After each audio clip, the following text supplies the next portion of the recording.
Conforme a hora que eu chegar, a oportunidade de ter aí você coladinho do meu lado. Siga-me pelas redes sociais, pelo YouTube. Vamos que vamos, nobres senhores. Para mim é um prazer, um privilégio imenso ter aí você coladinho do meu lado. Este brilhantíssimo é exatamente você que está chegando. Comenta, compartilha, dê o seu like, o seu joinha. Aqui você tem direito à informação. Mantenha-se atualizadíssimo e informadíssimo acerca de questões, de novidades, debate. E vamos somar, multiplicar e acrescentar aí as nossas forças. Vamos comentar a Constituição Federal. Diariamente e periodicamente temos produzido aí de forma didática.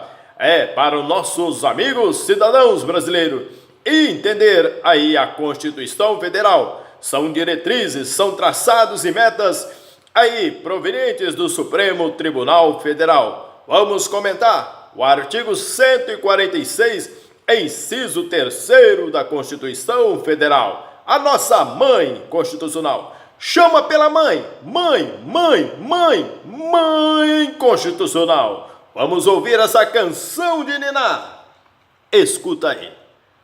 Todas as espécies tributárias, entre as quais as contribuições de seguridade social, estão sujeitas ao que as normas gerais de direito tributário. O Código Tributário Nacional estabelece algumas regras matrizes de responsabilidade tributária, como os do artigo 135, inciso 3º, bem como os diretrizes para que o legislador de cada ente político estabeleça outras regras específicas de responsabilidade tributária, relativamente aos tributos de sua competência, conforme seu artigo 128, os preceitos do artigo 124, inciso 2º, no sentido que são solidariamente obrigados as pessoas expressamente tributárias sem observância dos requisitos exigidos pelo artigo 128 do CTN. Tampouco que a desconsiderar o que as regras de responsabilidade de terceiros estabelecidas em caráter geral pelos artigos 134 e 135 do mesmo diploma. Doravante, a previsão legal de solidariedade entre devedores, de modo que o pagamento efetuado por um aproveita aos demais, que a interrupção da prescrição em favor ou contra um dos obrigados também lhe tenham efeitos comuns, e que a isenção ou remissão de crédito exonere todos os obrigados, quando não seja pessoal. Artigo 125 do CTN. Pressupõe que a própria condição de devedor tenha sido estabelecida validamente. A responsabilidade tributária pressupõe duas normas autônomas: a regra matriz de incidência tributária e a regra matriz de responsabilidade tributária, cada uma com seu pressuposto de fato, os sujeitos próprios, a referência ao responsável enquanto terceiro. Evidencia que não participa da relação contributiva, mas de uma relação específica de responsabilidade tributária inconfundível com aquela.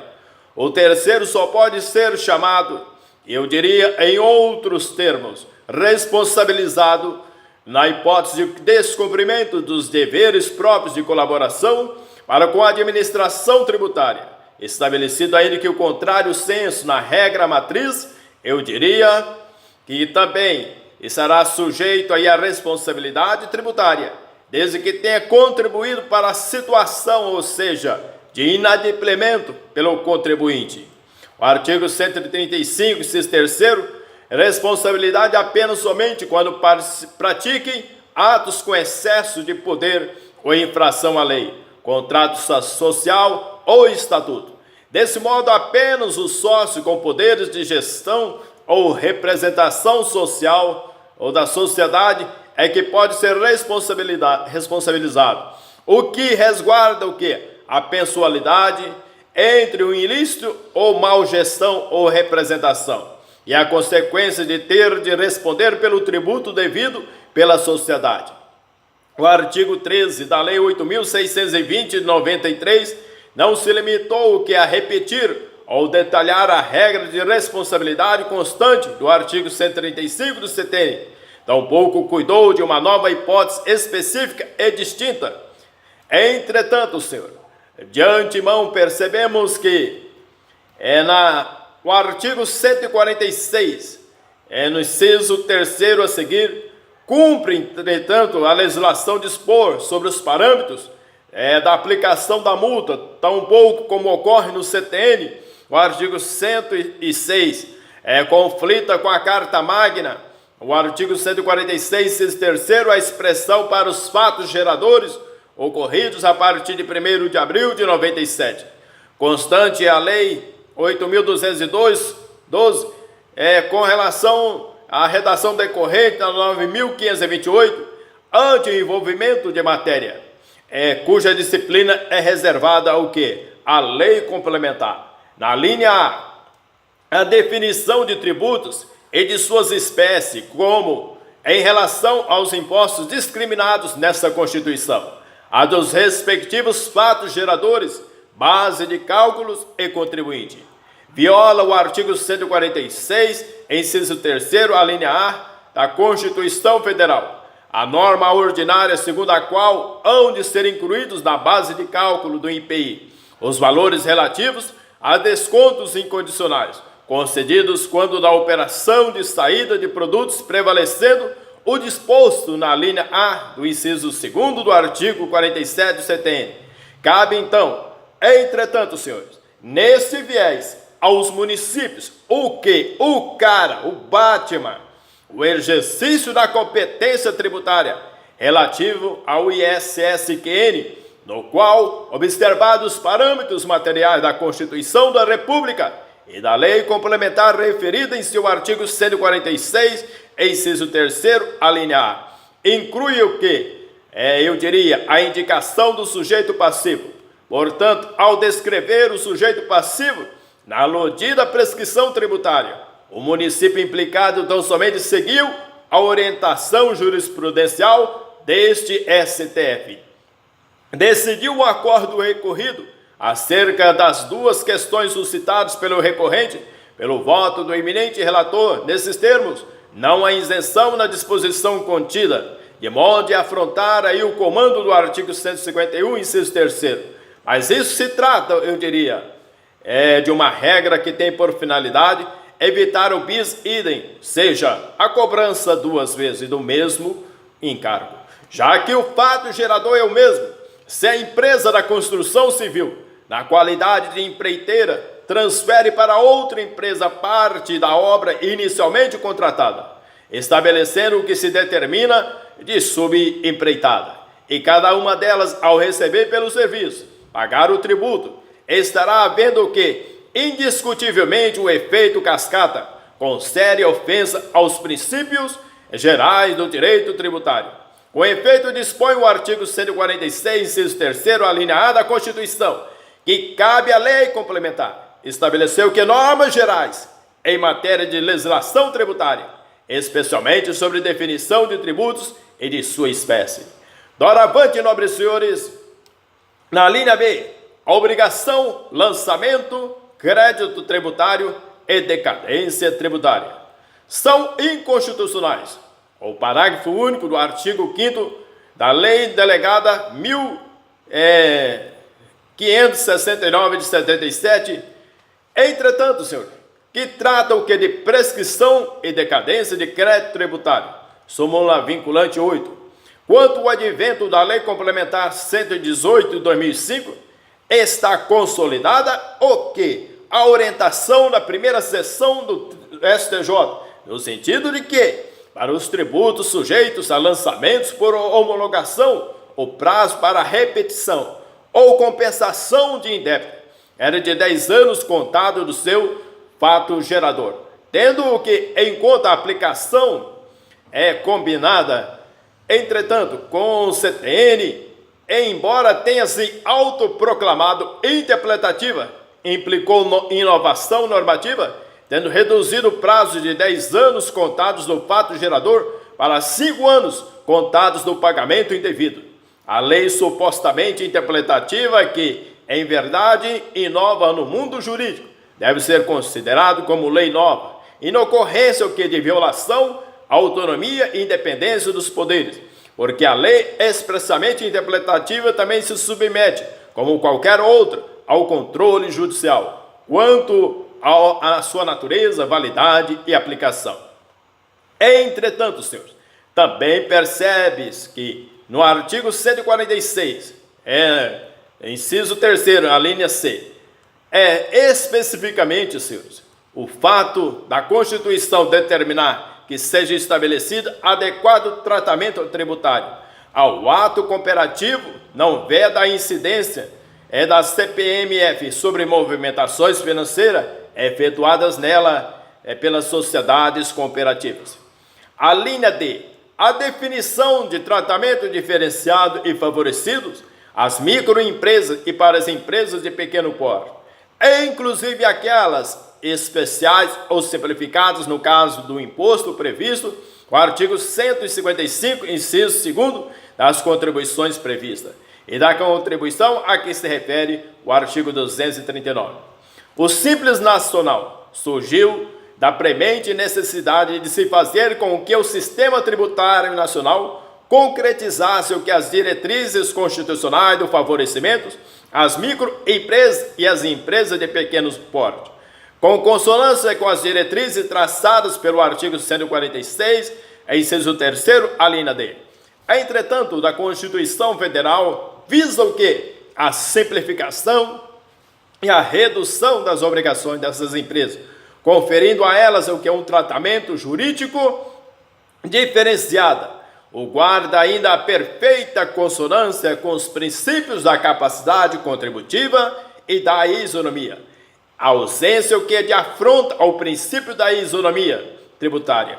O regime foi criado para diferenciar em iguais condições os empreendedores com menor capacidade contributiva e menor poder econômico, sendo desarrazoado, ou seja, que nesse universo de contribuintes, eu diria, o regime foi criado, entretanto, com menor para as condições com menor capacidade contributiva e menor poder econômico.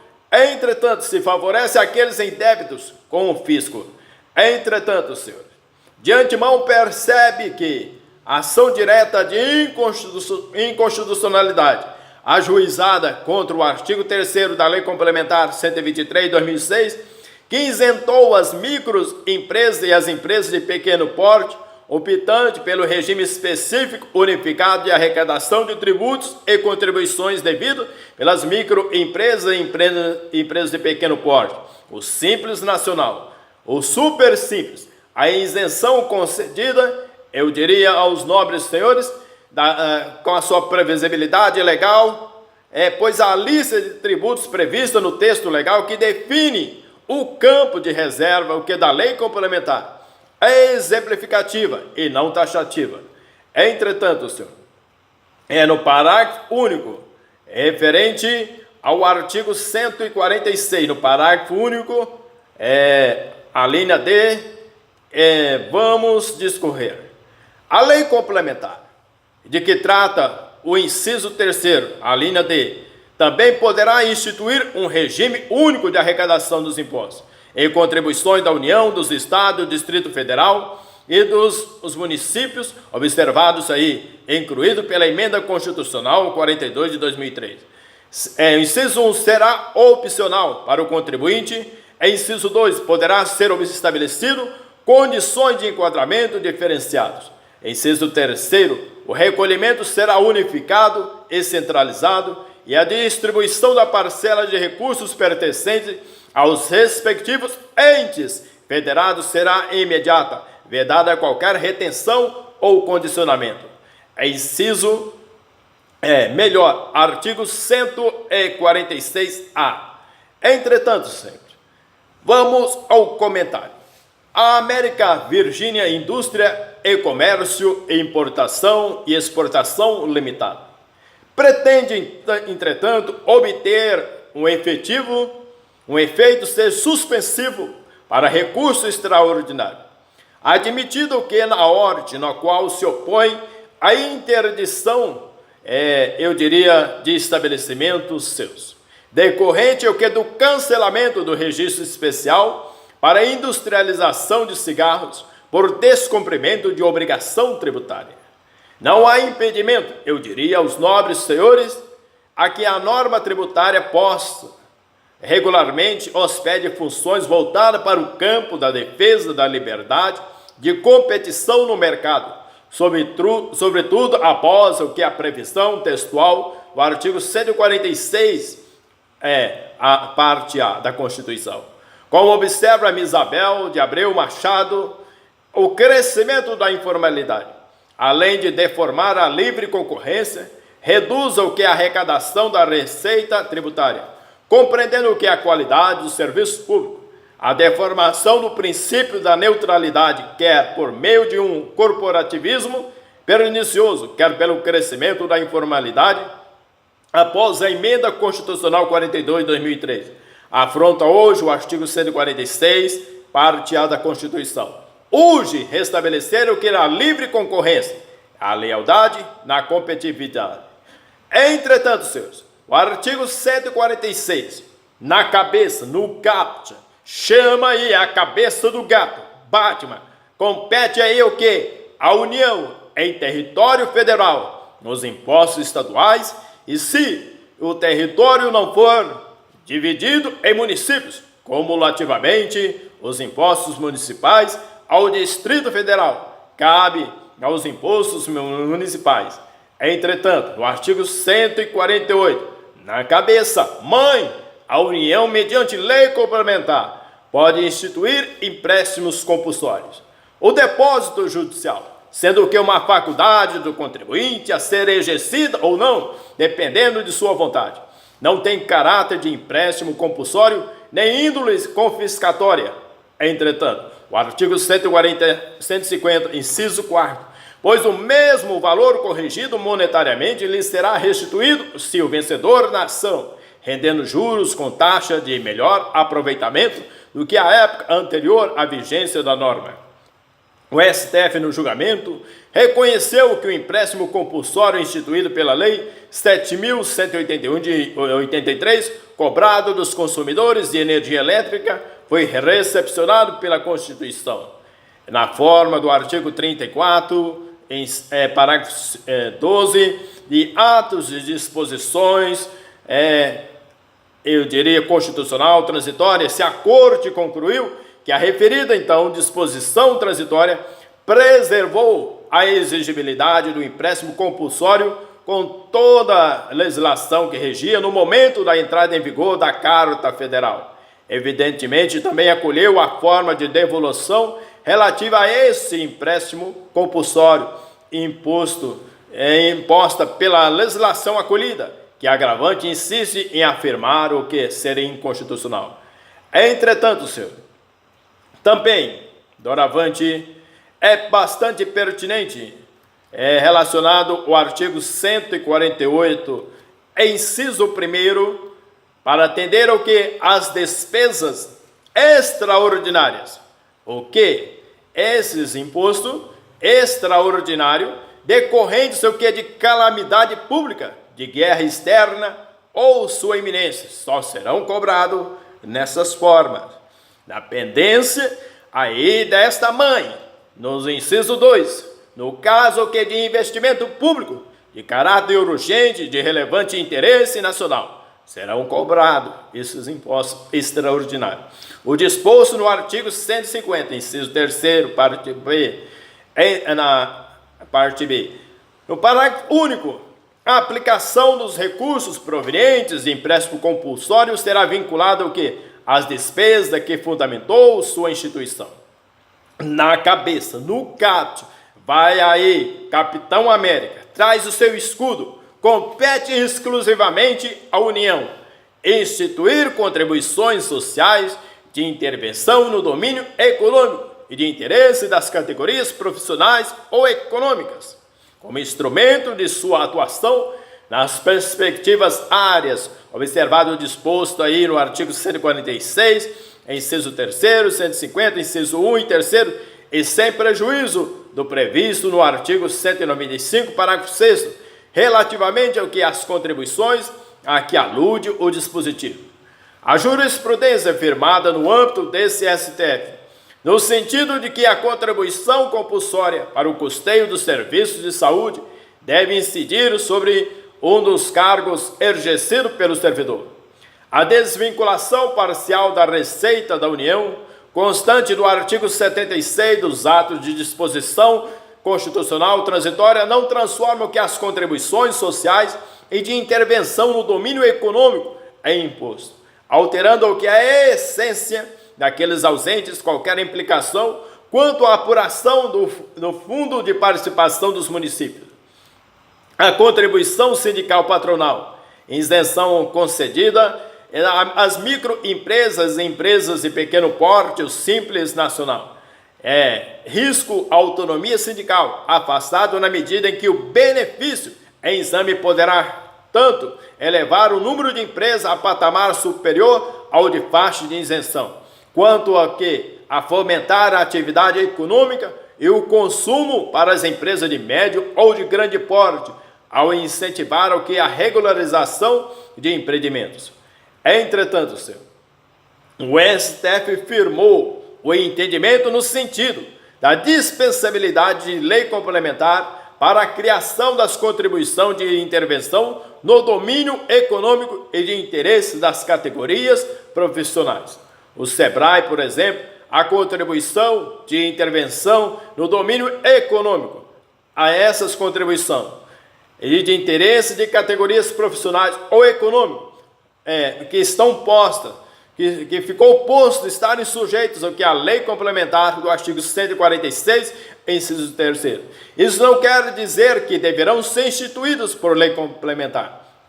A contribuição não é imposto. Por isso, não se exige que a lei complementar defina o que é sua hipótese de incidência, a base impunível de contribuintes. A contribuição do SEBRAE, a Lei 8.029 de 90, é contribuição de intervenção, eu diria, no decorrer desse tempo. A ação direta de inconstitucionalidade, a impugnação de artigos, de expressões, eu diria, contidas na Lei Complementar Federal, a natureza jurídica das duas exações criadas pela lei em causa, nesse exame sumário é de que são elas tributárias, caracterizando-as como contribuições sociais que se enquadra na subespécie, contribuições gerais que submete à regência do artigo 149 da Constituição e não do artigo 195 da Carta Magna.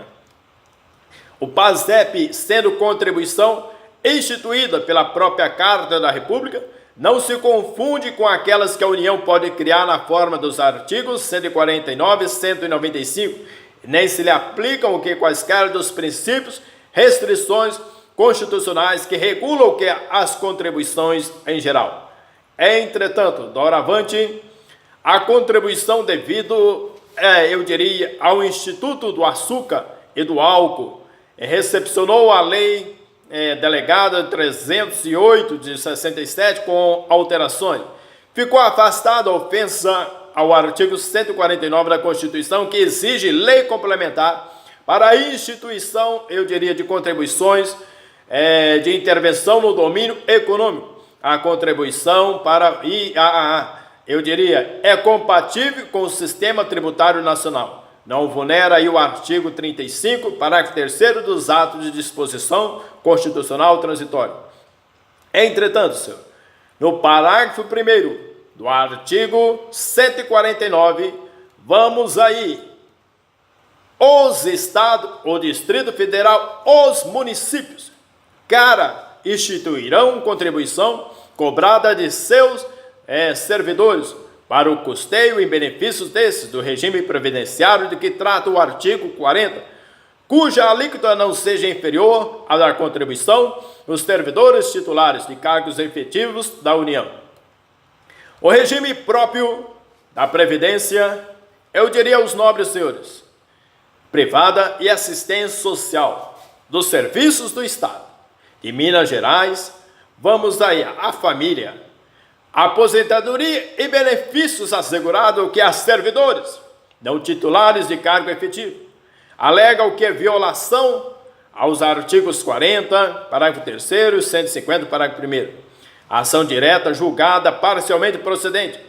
Esses embargos de declaração acolhidos parcialmente para conferir efeito prospectivo, a eficácia ex nunc, a declaração de inconstitucionalidade proferida pelo STF no julgamento de mérito da presente ação direta, fixando como marco temporal de início da sua vigência a data de conclusão daquele julgamento, em 14 de abril de 2010, e reconhecendo que a impossibilidade de repetição das contribuições recolhidas junto aos servidores públicos do Estado de Minas Gerais até a referida data. Doravante, nobres senhores, a norma que fixa a alíquota mínima de contribuição dos servidores de cargos efetivos na União para a contribuição a ser cobrada pelos estados, pela distribuição federal, pelos municípios de seus servidores para o custeio em benefícios desses do regime previdenciário de que trata o artigo 40 da Carta da República. Não contraria o Pacto Federativo. Entretanto, ou configura quebra de equilíbrio atuarial.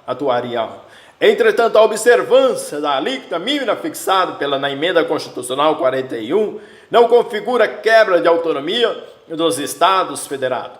Entretanto, senhores, ao estabelecer um sistema geral de compensação, há de ser interpretado à luz dos princípios da solidariedade, da contributividade que regem o atual sistema previdenciário brasileiro. Entretanto, senhor, prestará o que assistência médica hospitalar, de acordo com o artigo 85 da Lei Complementar 64, a assistência médica hospitalar e odontológica, bem como social, farmacêutica e complementar aos segurados referidos no artigo 3º e aos servidores não titulares de cargos efetivos, definidos no artigo 39, extensiva e seus dependentes. A Constituição de 88, no seu artigo 149, parágrafo 1º, define que os estados, o Distrito Federal e os municípios poderão o que? Instituir contribuição, eu diria cobrada aí, de seus servidores, que vão para o custeio em benefícios desse sistema de previdência e assistência social. O preceito viola o texto da Constituição de 88 ao instituir contribuição compulsória apenas aos servidores públicos titulares de cargo efetivo, podem estar compulsoriamente filiados aos regimes próprios de previdência. Inconstitucionalidade da expressão definidos no artigo 79. Entretanto, nobre senhor, no parágrafo 2º, as contribuições sociais de intervenção no domínio econômico de que trata o caput desse artigo, inciso 1, não incidirão sobre as receitas decorrentes de exportação. Esta Suprema Corte, nas inúmeras oportunidades em que debatida a questão da hermenêutica constitucional, esta exegese explicativa comentada aos temas da imunidade adotou que a interpretação teleológica do Instituto, a emprestar-lhe que abrangência maior, com escopo de assegurar a norma supralegal máxima efetividade. O contrato, por exemplo, de câmbio constitui negócio inerente à exportação, diretamente associado aos negócios realizados em moeda estrangeira. Consubstancia etapa inafastável do processo de exportação de bens e serviços, pois todas as transações com residentes no exterior pressupõem a efetivação de uma operação cambial, consistente na troca de moeda. O legislador constituinte, ao contemplar na redação do artigo 149, parágrafo 2º, da Lei Maior as receitas recorrentes de exportação, conferiu maior amplitude à desoneração constitucional, suprimindo do alcance da competência impositiva federal todas as receitas que resultem da exportação que nela encontrem o que é a sua causa, representando o que consequências financeiras do negócio jurídico de compra e venda internacional. A intenção plasmada na Carta Política é de desonerar o que? As exportações por completo, a fim de que as empresas brasileiras não sejam coagidas a exportar os tributos que, de outra forma, onerariam as operações de exportação que, de modo direto, quer indireto. Considero que as receitas decorrentes de exportação, as receitas das variações cambiais ativas, atraiu que a aplicação da regra de imunidade e afastar a incidência de contribuição ao PIS e de CONFINS. Eu diria, assenta aí conforme a corte.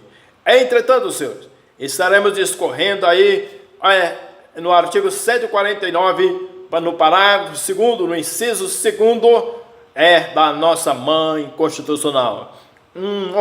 De obrigado, um de abraço para todos vocês. Obrigado por seguir. Obrigado aí, mais uma vez, pela grande oportunidade, meus amigos. Um beijo no coração para todos vocês.